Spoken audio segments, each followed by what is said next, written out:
Hello. It's clear that you are well versed in the art of being able to speak and listen to others well.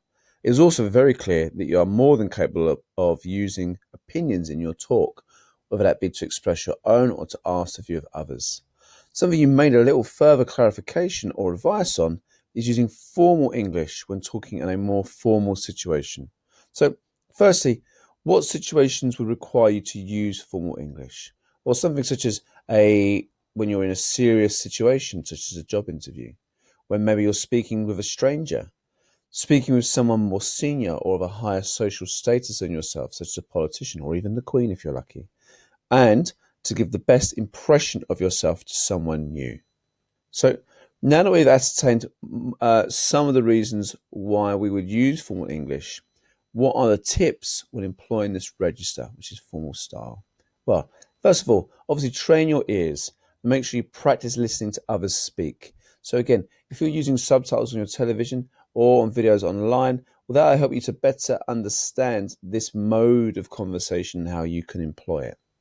You should also be learning key words whilst you're listening, because obviously we associate key words with key topics. If you know you're listening to a formal setting, obviously the words you hear during this conversation, you can then employ yourself.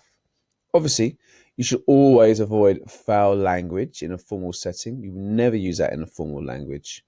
If in doubt, you can always check that a member of your discussion or the members of your discussion are clear on what you have mentioned. So this could be achieved by uttering things such as, do you agree? Or what is your view? And of course, the more you practice, the more familiar and confident with the skill you'll become. So make sure you're working on developing your skill and training on it. When you are listening to others and trying to be understood, if you show other people you're listening to them, you understand them, then you'll be more willing to listen to you and accept your opinion. So don't just say, I disagree. Show them you are listening and you understand them before you explain your opinion. You can say things such as, yes, but I see what you mean. I agree up to a point, but, and that acknowledges in a more formal way. So try and avoid those negative words we mentioned before, even that foul language. So say the magic word sorry if required.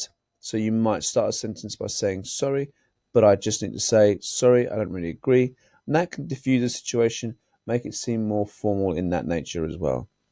Don't be afraid to use little words, softening statements such as I don't like, I really didn't like it, I'm afraid. Can I say something? All those things will be really helpful when you're undertaking formal discussion.